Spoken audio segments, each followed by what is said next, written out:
Welcome to Workshop 5. We're going to continue talking about carboxylic acid derivatives, looking at esters and amides. Another reaction esters can undergo is through the addition of amines. Just like we saw them adding through carboxylic acids, we can also make amides from esters. This is going to be a little bit easier because amines are more nucleophilic than alcohols. So if we had an ester and we have a primary amine, we can go ahead and add that as a nucleophile and exchange our functionality, making our derivative an amide and also having an alcohol. So remember, our original R group from our ester is then going to pick up the proton from the amine. Esters with a reducing agent, such as lithium aluminum hydride, make alcohols. So we can see here, we're going to have our lithium aluminum hydride have two equivalents, add to that carbon, giving us our primary alcohol. So this is our third functional group. They're esters, acids, and acid chlorides. All, when we combine them with lithium aluminum hydride, you're going to get primary alcohols. And let's talk about mechanism. So again, we're going to have that aluminum hydrogen bond come act as a nucleophile. The hydrogen is what's being added as the nucleophile, kicking electrons out onto the oxygen. We have a good leaving group here, so we can push down electrons from the oxygen, having our ester group leave, and we're at an aldehyde. Here we still have lithium aluminum hydride, which can again act as a nucleophile. So again, push electrons out. At this point, there's nothing oxygen can push out as a leaving group, so it ends up staying as the anion. Always with our Grignards and lithium aluminum hydride reactions, we have the acid workup step that provides the hydrogen for that alkoxide ion, and we're left with our primary alcohol with those two hydrogens being added from our lithium aluminum hydride. Grignards with esters, we're going to get tertiary alcohols. So we'll have two equivalents, just like we saw with our hydrogens. They're going to be replaced with two new carbon-carbon bonds. So in the top, you will see our tertiary alcohol. In the bottom example, this is an ester with that carbon connected to a hydrogen. It's known as a formal ester. So this bottom one will only give us a secondary alcohol, but any non-formal ester will always give you a tertiary alcohol. Mechanism for this, same thing. We're going to have our R group, whatever is attached to the Grignard reagent, act as a nucleophile. Electrons are then pushed out onto the oxygen. Slight change here, our oxygen will end up picking up our magnesium. It's still going to act as the same way. So our oxygen is still going to push those electrons down, kicking out our methoxy as our leaving group. We've created a ketone at this stage, depending on if you have a formal ester or not.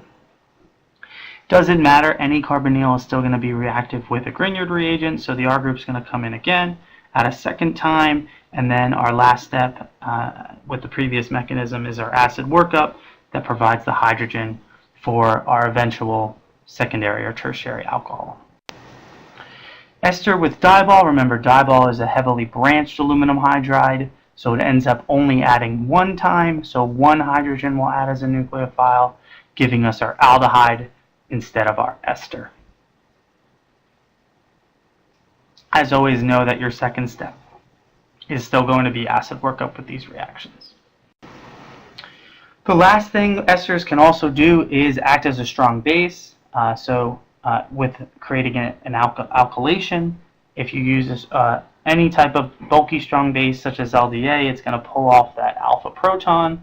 We're going to make an ester enolate ion, where that double bond is what's going to act as a nucleophile. So you'll end up getting that alkyl group attached to your ester. So this is another new way of making carbon-carbon bonds. Not a very common reaction. You can have some complications once you create your enolate ion. Those can also act as strong bases, just picking up a hydrogen, while also undergoing an elimination reaction. So keep that in mind if you ever see a strange mechanism with a new carbon-carbon bond. The next functional group is going to be amides. For nomenclature, our alkenes with the E at the end is going to be replaced with amide. Carboxylic acid, same thing. Ik to amide, If it's a cyclic carboxylic acid, it will be a carboxamide. So here, same thing as before, we're looking at naming our nomenclature of the chain attached to both the oxygen and the nitrogen. So that carbon is going to be our longest chain. You can see here we have a 1, 2, 3, 4, 5 carbon chain. So 4 bromo, 4 coming off of the chain that has the amide in it. Remember that that carbon is going to be number 1.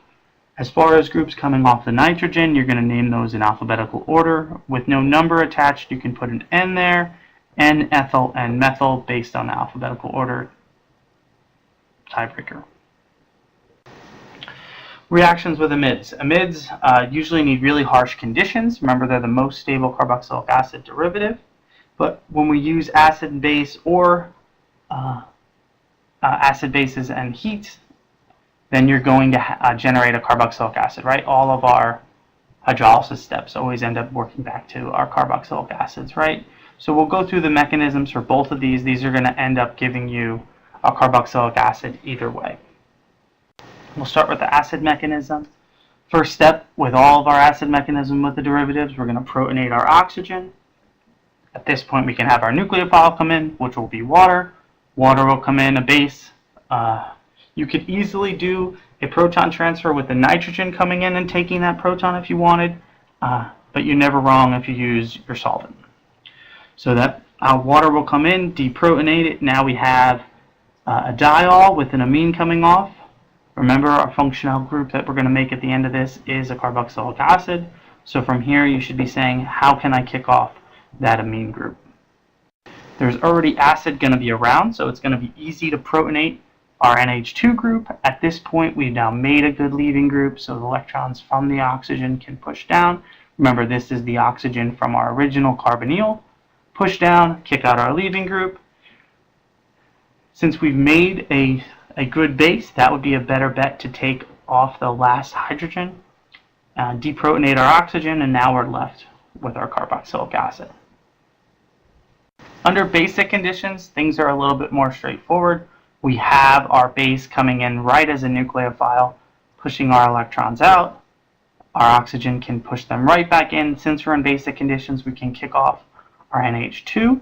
The only thing to remember here is once you've kicked off NH2, that's still a really good base. So in making your carboxylic acid, that proton's easily abstractable. So it's going to come in, take off that proton, and then you'll need to follow this step with an acid workup to make sure that your oxide ion is protonated.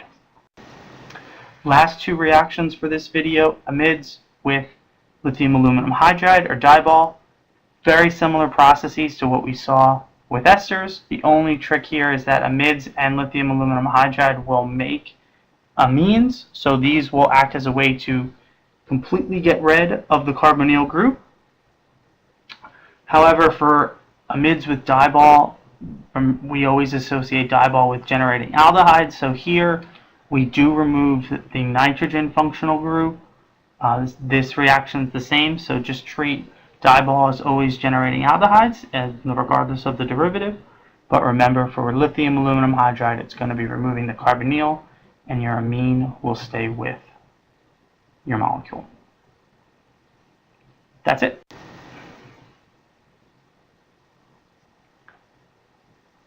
For your mechanism for this lithium aluminum hydride, it's going to be very straightforward. Hydrogen will come on in, push electrons out onto the oxygen.